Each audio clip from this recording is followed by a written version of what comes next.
అయితే రేవంత్ రెడ్డి ఏమో ఆయన సభలో పాల్గొంటూ గద్దరు నంది అవార్డు పేరు ఉండదు, నంది అవార్డు పేరు తీసేస్తున్నాం ఆ ప్లేస్లో గద్దరు అన్నారు. అది ఎంతవరకు గద్దరు మహాగాయకుడు, అందులో డౌట్ లేదండి. 100% పెట్టిన దాంట్లో నీతి నిజాయితీ ఉంది, బాగుంది.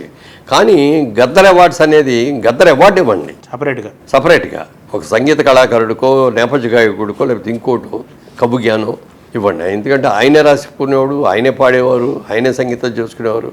ఆ నేపథ్య గాయంలో సంగీతానికి సంబంధించి అవార్డు గద్దర్ అవార్డు అని పెడితే బాగుంటుంది. కానీ అవార్డ్స్ అనేది నంది అవార్డ్స్ లాగా ఇక్కడ ఇంకోటి ఏదో మయూరి అవార్డ్స్ అను ఇంకోటి ఏదో ఒక కామన్గా ఉండాలి తప్ప ఒకళ్ళ పేరుతో ఉండకూడదు. అంటే గద్దర్ పేరు మీద ప్రత్యేకంగా ఆయన గౌరవిస్తూ ఒక మంచి అవార్డు, నందిని మాత్రం సంపద అంటారు. ఇప్పుడు రఘుపతి వెంకయ్య అవార్డు అని ఎందుకు ఇస్తున్నాం?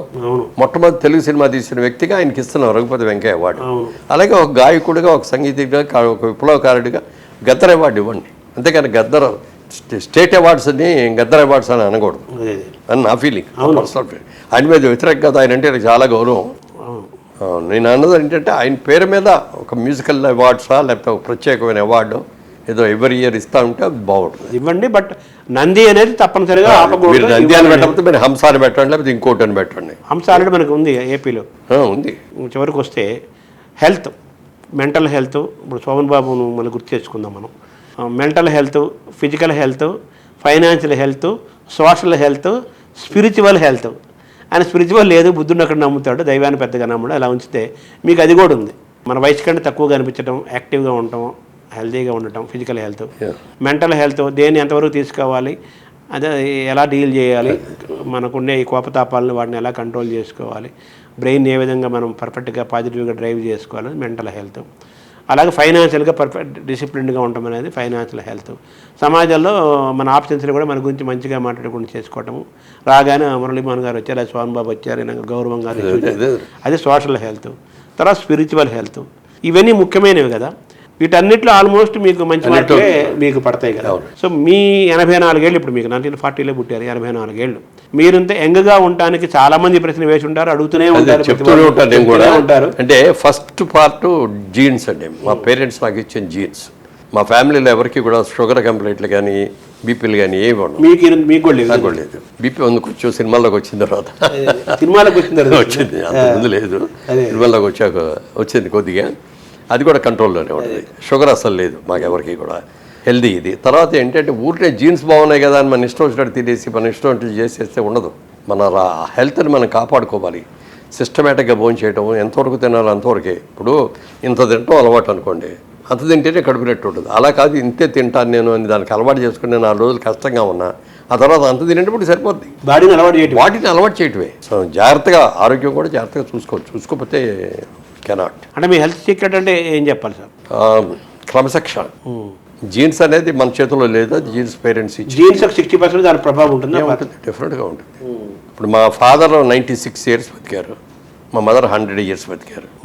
అందుకని జీన్స్ ప్లస్ క్రమశిక్షణ. క్రమశిక్షణ అంటే మన శారీరక వ్యాయామం, యోగా, ధ్యానం, ఆహార నియమాలు. ఆహారంలో మన వెయిట్ ఎంత ఉన్నాం, ఎంత ఉండాలి, ఎంతవరకు ఎక్కువ ఉన్నామా తక్కువ ఉన్నామా చూసుకొని బ్యాలెన్స్ చేసుకుంటూ వెళ్ళాలి కదా. మీకు ఈ ఆలోచన ఎలా వచ్చింది సార్? ఆరోగ్యం మనం హెల్తీగా ఉండే సినిమాలో ఉండటం వల్ల వచ్చిందా, లేదా ఏమైనా ప్రభావం? లేదు, అంతకుముందు కూడా నేను బిజినెస్ చేసే రోజుల్లో కూడా పెళ్ళైన తర్వాత 1 yearలో 5 kgs పెరిగి ఇన్సూరెన్స్ చేయడానికి వెళ్తే ఏమండి లాస్ట్ ఇయర్కి 5 kgs పెరిగారు సార్, ఇంత పెరగకూడదు అంటే అప్పుడే వెంటనే రాత్రిపూట భోజనం చేయటం అనేసి పుల్కాల్లోకి దిగాను.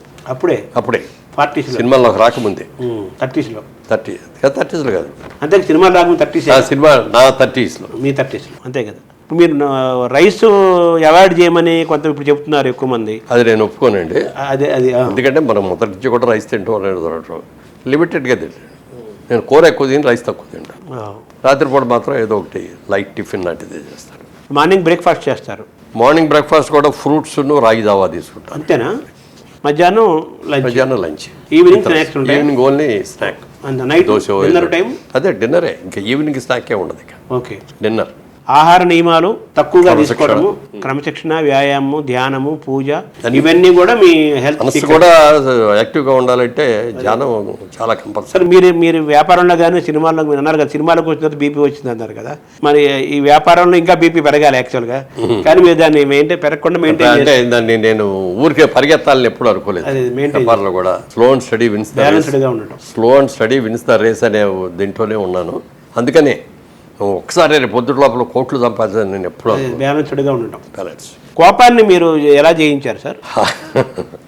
కోపం అప్పుడప్పుడు నాకు కూడా వస్తుంది, రాదని కాదు కానండి, కంట్రోల్ చేసుకుంటాను. ఒక రోజు మొన్న రీసెంట్గా ఒక ఫ్రెండ్ ఏదో అడిగితే నాకు చాలా కోపం వచ్చింది. ఆ రోజు ఉండి అరిశాను.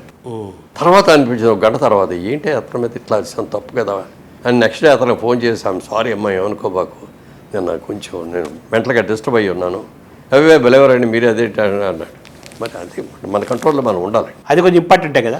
ఇంపార్టెంట్. ఫ్రెండ్గా అంటే మీరు మెంటల్గా డిస్టర్బ్ అయ్యే పరిస్థితి ఎప్పుడు మీరు తెచ్చుకోరు కదా, ఎందుకు తెచ్చుకోం కానీ బట్ వస్తాయి, పరిస్థితులు వస్తాయి. Thank you sir. మీరు 100 ఏళ్ళు ఆరోగ్యంగా ఉండాలి, ఆ విధంగా ఆరోగ్యపరంగా కూడా స్ఫూర్తిగా నిలవాలి.